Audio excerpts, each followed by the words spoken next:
আপনারা এই সকল অন্যায়গুলো এখনই এই মুহূর্তে মনে মনে ছেড়ে দেন। কত বছর আর বাঁচবেন?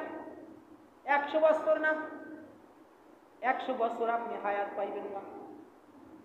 যদি পান তাহলে আপনার কপাল ভালো, সোনায় সোহাগা।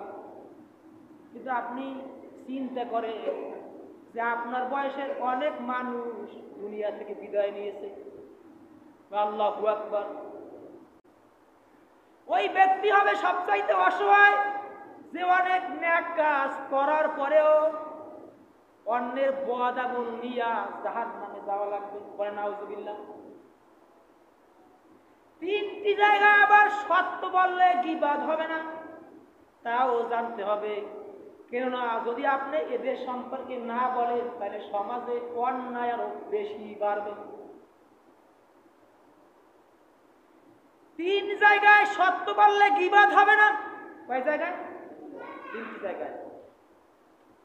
যে কোনো জুলুমের ব্যাপারে কর্তৃপক্ষের নিকট নালিশ দেওয়া, অভিযোগ দেওয়া গীবাত হবে না। যেমন কেউ আপনার উপর জুলুম করতে আসে,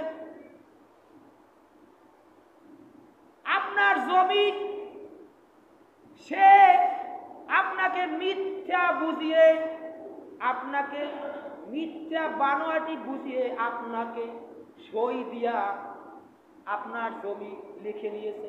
আছে না সমাজে? কথা বলবেন। যদি আমার কথা যদি মিথ্যে হয় তাহলে আমি আলোচনা এখনই শেষ করে দেব।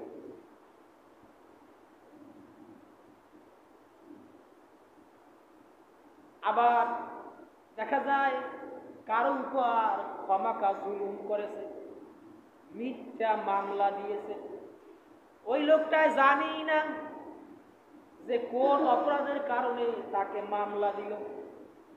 এই মিথ্যা মামলা দেয়, কারো উপর জুলুম করা, অত্যাচার করা, জোর জবরদস্তি করার কারণে কর্তৃপক্ষের নিকট আপনি যদি অভিযোগ দায়ের করেন, এ কারণে আপনার গীবাত হবে না।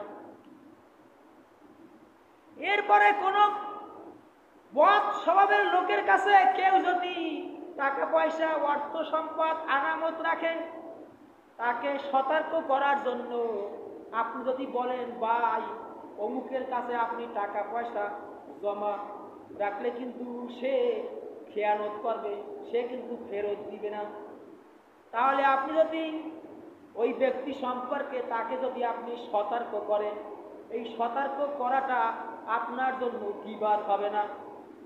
সমাজে অনেক মানুষ আছে আনামতের খেয়ানত করে।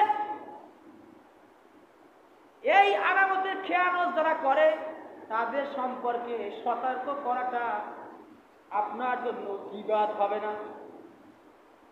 3য় নম্বরে প্রকাশ্যে পাপ করে বেড়ায়, অন্যায় করে, অপরাধ করে, জোর জুলুম করে, এরপরও সমাজে গৌরব অর্জন করে যে আমার মতো ভালো মানুষ কেউ নাই। আছে না সমাজে? যে প্রকাশ্যে পাপ করে অথচ এরপরও নিজে সমাজে নিজেকে ভালো পরিচয় দেয়, এদের সম্পর্কে কথা বলা কর্তৃপক্ষের নিকট তার সম্পর্কে তাকে এই অপরাধ থেকে সংশোধন করার জন্য অন্যের কাছে বলাটা গীবাত হবে না। যেমন বন্ড পীর, বন্ড আলেম, এরপরে মনে করেন যারা বিভিন্ন রকমের গণক আছে, অনেক দেখা যায় আপনাকে বিভিন্ন কায়দায় আপনার কাছ থেকে টাকা পয়সা আত্মসাৎ করেছে, অথচ ওর কাছে কিছুই নাই, কোনো ক্ষমতা নাই, কোনো পাওয়ার নাই, অথচ আপনাকে বিভিন্ন রকমের বিভিন্ন কথা 9-6 বুঝিয়ে আপনার কাছ থেকে টাকা পয়সা নিয়ে নিয়েছে। এই ধরনের লোকের সম্পর্কে সমাজে কর্তৃপক্ষের নিকট বলাটা গীবাত হবে না।